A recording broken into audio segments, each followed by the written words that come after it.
Hey guys, I wanted to do a little bit of a review on Screencast-o-matic.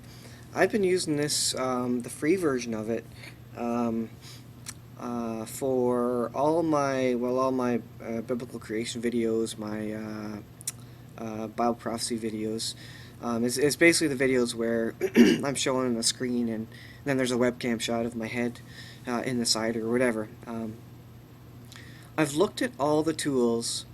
And I've tried some of them. Well, I haven't really tried too many of them because most of them cost, $30, $100, $400. You have to spend a lot of money to use a lot of them.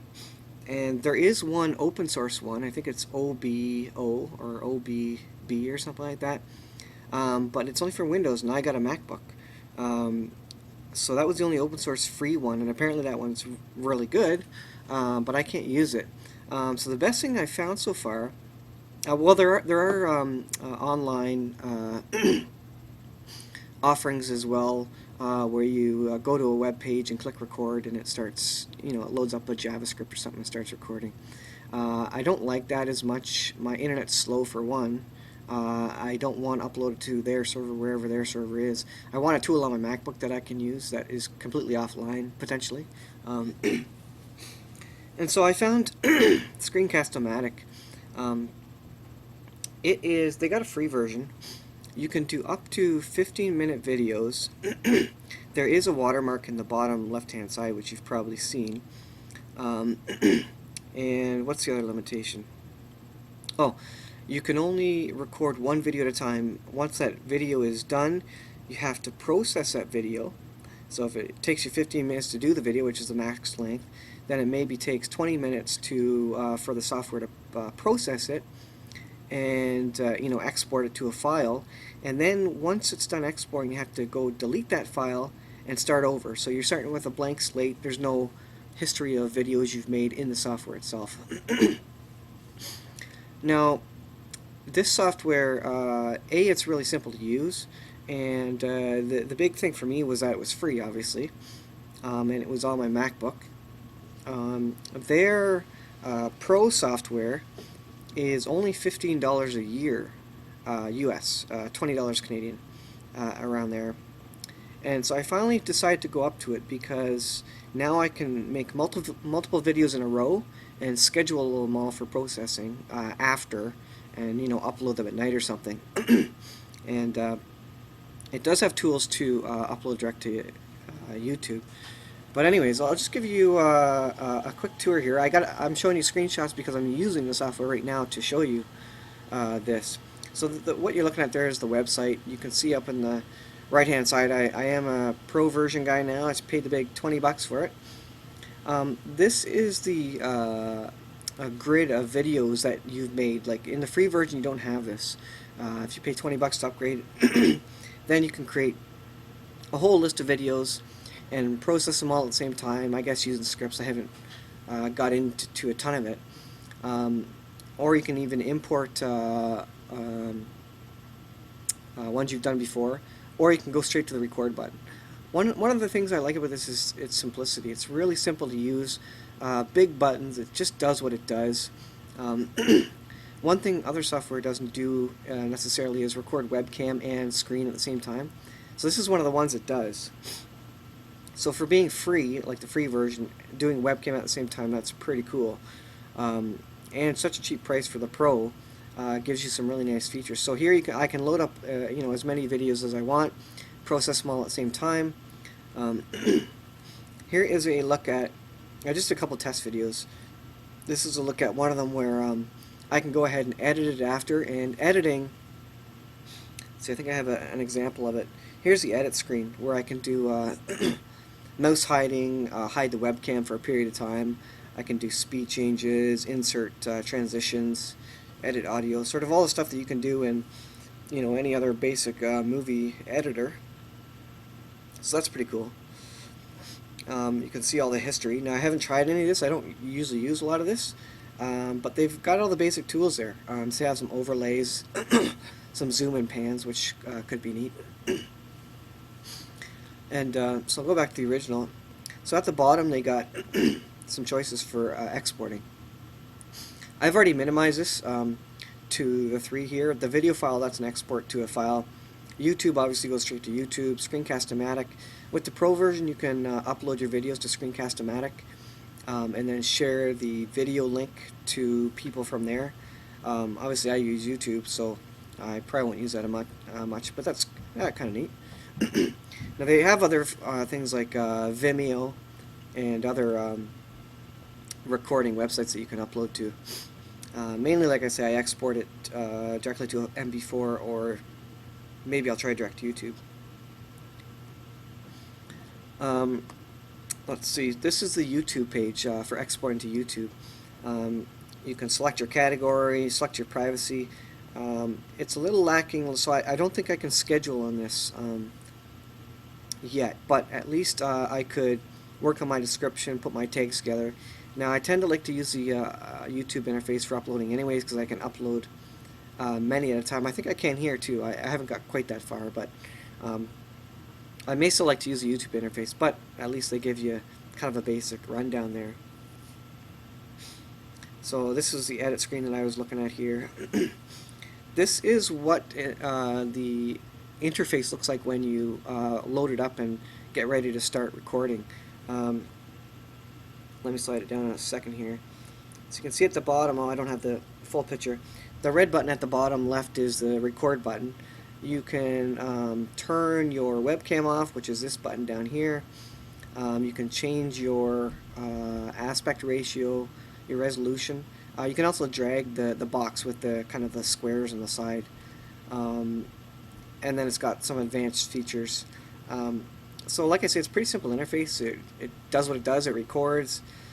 I like not having a million options. This kind of just does exactly what I need. It records a portion of the screen, and it records the webcam and the audio at the same time, provides some basic editing capabilities, and then exports it. Now, the Pro version has some nice advanced features. You can actually change the frame rate of the screen capture, so that's kind of nice. You can slow it down. Like if you don't have a lot of fast action happening, you don't need a high frame rate. So you can set that to 10 FPS, and that's plenty. Whereas if you do highest possible, you know, maybe you're recording another YouTube video that's fast or something. So to get the full motion. I don't use that, but that's kind of a nice feature there. And you can see the other options like the microphone. You have some adjustments there.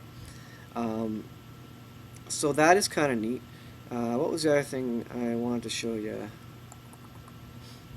Now, in the Pro version, for $20, you get to upload videos.